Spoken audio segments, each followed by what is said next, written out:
Hello मैत्रिणींनो, कशा आहात? बऱ्या आहेत ना? तर स्वागत आहे तुमचं माझ्या नवीन व्हिडिओमध्ये.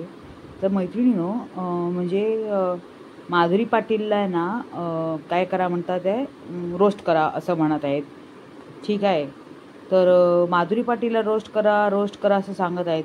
म्हणजे आपल्या काही रिॲक्शन चॅनलवाल्यांना सांगत आहात काही लोक की तुम्ही माधुरी पाटीलला रोस्ट करा. ते पण फेक अकाउंट घेऊन येत आहेत आणि ते आम्हाला माहिती आहे कोण असं करत आहेत. माधुरी पाटीलला रोस्ट करा असं सांगत आहेत. तर मी पण विचार केला, चला आपण माधुरीताईंना रोस्ट करूनच टाकूया. हो, त्यांना काय गरज होती तेव्हा त्या स्मिता सातपुतेला मदत करायची. ती स्मिता सातपुते त्यांना नडली. स्मिता सातपुतेने एवढा त्रास दिला त्यांना. स्मिता सातपुतेने कोणाकोणाला यूट्यूबमध्ये आणलं, ती नागिनला आणलं. एक चांगलं काम झालं. नागिनला आल्यानंतर तिच्या पोरीच्या डोळ्यावरून तिच्या आईचा जो होता पडदा निघाला आणि तिला तिच्या आईचं सगळं माहिती होतं.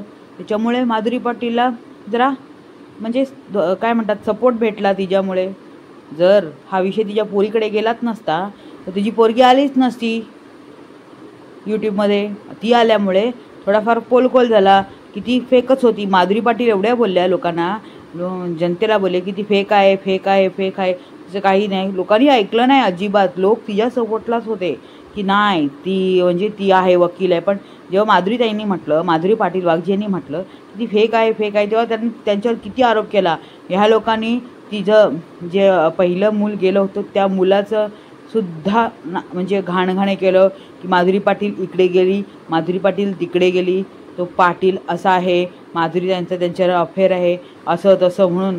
आता हे सगळं करताना माधुरी ताईंची चुकीच आहे ना की ह्या लोकांना जवळ केलं होतं. नागिनशी दोस्ती करण्याचा किती प्रयत्न केला त्यांनी, पण नागिन तर नागिनच आहे, ती डसणारच. त्या विचारी बोलायच्या नागिनला, जाऊन दे, सोड, तू हुशार हो, असं तसं कर, ते सांगायच्या. तिला टिप्पणी दिल्यामुळेच ती नडली माधुरीताईंना.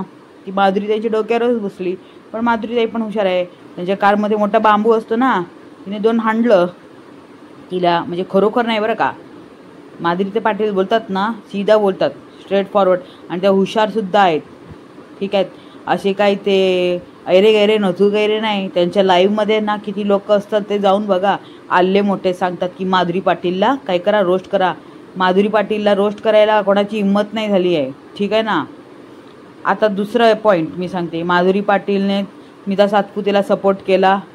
ती बिचारी सिंगल मदर आहे. हे सिंगल मदरच हे सगळे फालतू सिंगल मदर आहे. ही एक सिंगल मदर निघाली. आणखी एक काय होती मध्ये सिंगल मदर म्हणून नाटकं करायची. पहिल्या नवऱ्याने सोडलं, तिच्यापासून मुलगी, त्याच्यानंतर आणखी एक बेवडा आला तिच्या नशिबामध्ये. त्या बेवड्याने हिच्या तोंडाला फटके मारले म्हणे, हिचा डोळा शोधला म्हणे, त्याच्यानंतर भांडणं केली. त्या बेवड्याने तिच्या मुलाच्या म्हणजे तिच्या मुलीच्या अंगावर हात टाकला म्हणे, मग त्याला घरामधून बाहेर काढला म्हणे. आता चॅनल चालवायचा होता तरी काहीतरी भांडण करायला पाहिजे.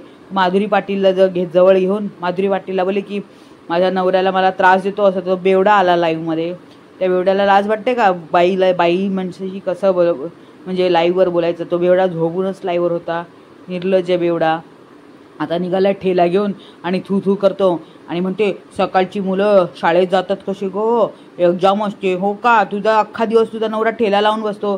तेव्हा तर दाखवायचं होतं तो पोरगा शाळेला गेलेला.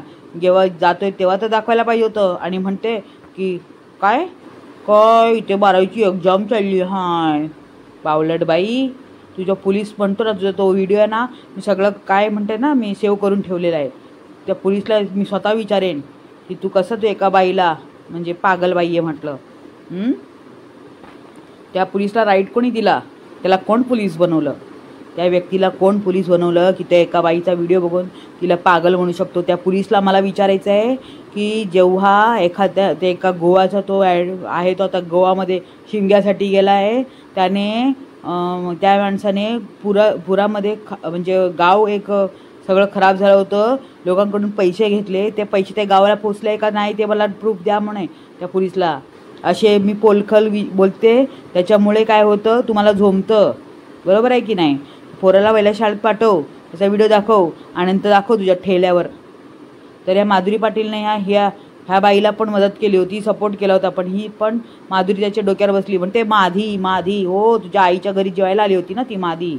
हां, चपलाचा हार घेऊन गेली तिथे आणि सांग सांग सांग ते अख्खा त्या विजय बारामतीच्या अंगावर पडले की तिने माधुरी पाटीलचंच नाव घ्यायला पाहिजे म्हणून. निर्लज्ज बाई, शेमलेस बाई. आणि ह्यांना माधुरीताईंनी सपोर्ट केला. माधुरीताईंनी आणि किती किती बायकांना सपोर्ट केला. सगळ्या फ्रॉड निघाला. माधुरी पाटीलला ज्यांनी म्हणजे माधुरी पाटीलनी ज्यांना मदत केली त्या सगळ्या एक तर निघाली, ती तर एकदम चालूच निघाली. ती तर त्या बाईचं मी नाव नाही घेऊ शकत इकडे. ती तर एवढी चालू निघाली. ती काय करायची माहिती आहे का, ती आहे ना ग्रुपमध्ये भांडणं लावायची. छोटा काही ग्रुप असेल, जर आपण मस्ती मजाक करत असेल ना, तर एका करायची. माधुरी पाटीलना आत्तासुद्धा माहीत नाही की त्यांच्या ग्रुप जो होता अगोदर त्याच्यामध्ये काय बायका आहेत ना, ज्या मुली आहेत ते दाखवतात, अरे ज्या आपल्या आईवडिलांचे नाही झाले ते तुमचं काय होणार हो माधुरी पाटील. जे स्वतःच्या आईवडिलांचे नाही झाले, जब या बायकाने म्हणतात ना, तेव्हा जे छोटासा ग्रुपमध्ये होता त्याच्यामध्ये फक्त असं म्हणजे आपलं गॉसिप व्हायचं. गॉसिप म्हणजे काय, ह्याचं त्याचं नाही, आपलं मस्ती आपण एक छोटंसं काय हे पाठवायचं, मी कोणाला व्हिडिओ काय केलं आहे तो मी पाठवला, किंवा कोणी असं कुठला सुविचार किंवा कॉमेडीचं छोटे ते सांटा बंटाचं. तर त्याच्यामधून सुद्धा एक ती बाई मुलगी होती. आता मला माहीत नाही की ती माधुरी म्हणजे पाटीलच्या ग्रुपमध्ये आहे की नाही, किंवा त्यांच्यावर कॉन्टॅक्टमध्ये आहे की मला माहीत नाही. पण जेवढे होते ना, ते स्वतःच्या नवऱ्याचे नाही झाले, स्वतःच्या आईवडिलांचे नाही झाले, ते तुमचे काय होणार हो माधुरी पाटील. मला कमेंटमध्ये सांगा. अशा बायकांना तुम्ही सपोर्ट केला, तुमच्यावर तर रोस्ट व्हायलाच पाहिजे. तेव्हा ती कोण ती बाई, पुण्यातली बाई, तिचा तुमच्याशी काही कनेक्शन नव्हतं. ती गेली होती ती मोठ्या टिकलीवालीकडे. त्या मोठे टिकलीवाले तिला पण पैसे पाहिजे होते म्हणजे तिने पण तुमचा फायदा घेतला. त्याच्यानंतर ती उलट्या काळजाची तिने फायदा घेतला. म्हणजे तुम्ही ज्यांना जवळ केलेलं आहे त्या लोकांनी सगळ्यांनी तुमचा फायदा घेतला. सगळ्यांनी, त्या स्मिताने घेतला, त्याच्यानंतर ते नागिनने घेतला, त्याच्यानंतर ती आहे ना मले तुले तिने घेतला, त्याच्यानंतर मोठ्या टिकलीवालीने घेतला. ते तुमच्यावर काही बायका होत्या ना, त्यासुद्धा आता तुमचा फायदा घेत आहेत माधुरीताई. तुम्ही माझा व्हिडिओ बघितला, तुम्हाला राग येईल, सगळं येईल, पण काय जे आहे खरं आहे. तुमच्याबरोबर जी मेन होती अगोदर, तिने तर तुम्हाला एवढा मोठा धोका दिला आहे. तुम्ही दाखवलं नाही लोकांना, पण एवढा धोका दिला आहे तिने तुम्हाला. खाली पैसे. ते आपले माझी एक मैत्रिणीकडे तर तिने फोन केला आणि म्हटलं की मला हे ड्रेस पाहिजे, मला ते ड्रेस पाहिजे, काढून ठेवा. मग माझ्या मैत्रिणीचा फोन आला, काय बरं बाबा तिने हे ड्रेस पाहिजे ते ड्रेस पाहिजे असं सांगून घेतलं आहे, काय करायचं. मी तिनं म्हटलं पैसे पाठवल्याशी नाही, मग 2 दिवसांनी पैसे पाठवते असं म्हणते ती बाई. मुंबईवाली. तर काय बोलायचं. असं लफडे असे फ्रॉड केले आहेत ह्या लोकांनी. माधुरीताईंच्या ग्रुपमध्ये जे काही बायका होत्या अगोदर, ज्यांना माधुरीताईंनी सपोर्ट केला त्याच येऊन माधुरीताईंच्या डोक्यावर बसल्या. आणि त्यांचं हृदय आहे ना एकदम सॉफ्ट आहे, कोणासाठी पण पटकन विरघळतं. जसं ते कृपासाठी विरघळलं. कृपाला मदत केली, शेवटी त्यांच्यावरच आलं. त्या उलट्या काळजाला मदत केली, त्यांच्यावरच आलं. त्या सापळ्याला मदत केली, त्यांच्यावरच आलं.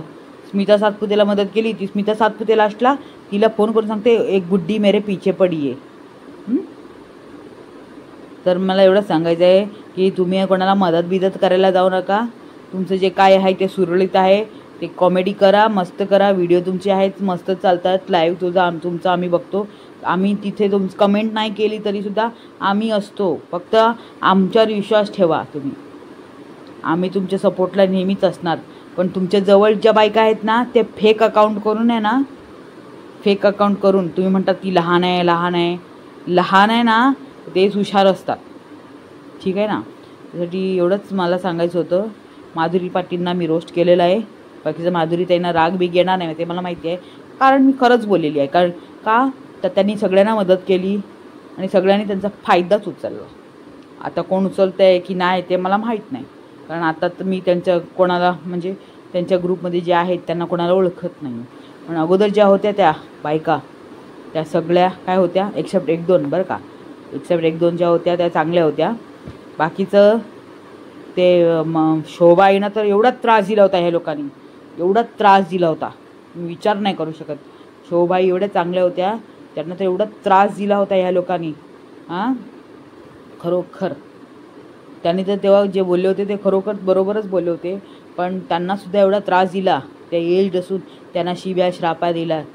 हां, माधुरीताई खरोखर मी सांगते, आज मी या व्हिडिओमार्फत खरोखर माझ्या मनातलं होतं ना ते सगळं काढून टाकलं. कारण माधुरीताईंना म्हणजे रोस्ट तर माधुरीताईंवर होऊच नाही शकत, कोणी करूच नाही शकत. पण माझं मन तिथे मी कमेंट वाचल्या माधुरीताईंना रोस्ट करा, तर त्यासाठी मी पण विचार केला चला करूया माधुरीताईंना रोस्ट. असं काय आहे, प्रत्येकाला तर रोस्टिंग व्हायलाच पाहिजे ना. एरे गेरे नत्तू खेरे करतात आहे कोणाकोणावर, तर मी पण एरे गेरे झाली ना. चला करूया, कोणाकोणावर व्हिडिओ करूया. माधुरीताई तुम्ही रागू नका, मी जर जे आहे मी बोलली माझ्या काय बोलतात मनातून जे आलं, माझ्या हृदयातून जे आलं तेच मी बोली. आणि ते काय मी नोट बीट करून ठेवलेलं नाही, मला अभ्यासच नाही आहे. तर चला, व्हिडिओ आवडल्यास नक्की लाईक शेअर आणि कमेंट करा. आणि कसा वाटला व्हिडिओ नक्की कमेंटमध्ये सांगा.